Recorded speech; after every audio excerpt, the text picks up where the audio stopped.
Assalamualaikum warahmatullahi wabarakatuh. Perkenalkan, nama saya Laila Hikmatul Maula, NIM 202012161, kelas akuntansi 2T.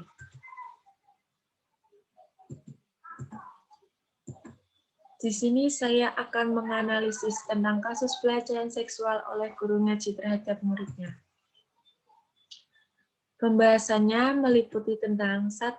Latar belakang masalah, 2. Analisis kasus, 3. Perlindungan hukum, 4. Pencegahan kasus.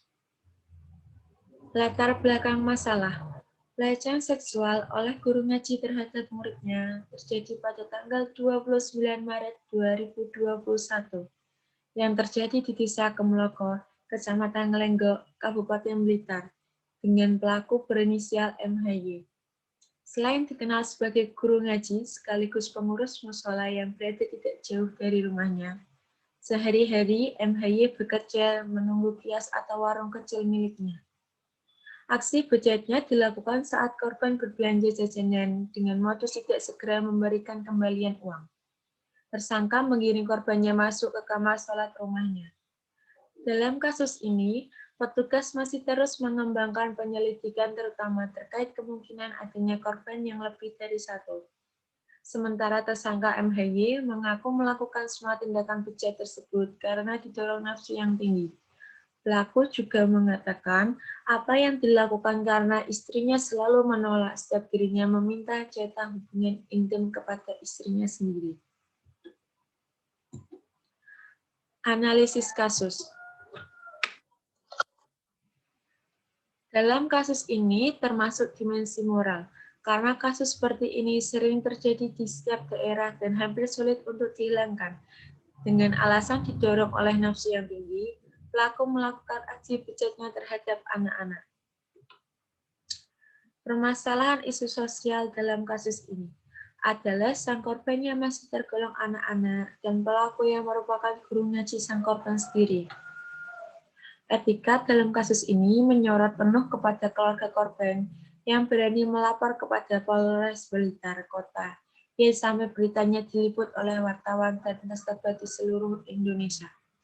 Adanya media untuk penyaluran informasi secara cepat sangatlah bagus dengan ketentuan mensensor sang korban.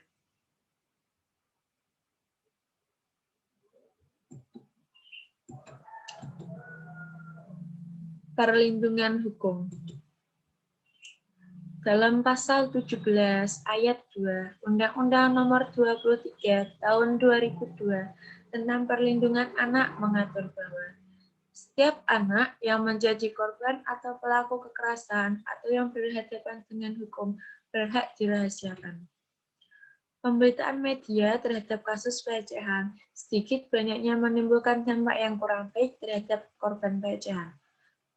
Menurut saya, boleh-boleh saja kasus pelecehan seksual diberitakan oleh media massa, dengan ketentuan tidak menyebutkan identitas korban secara jelas.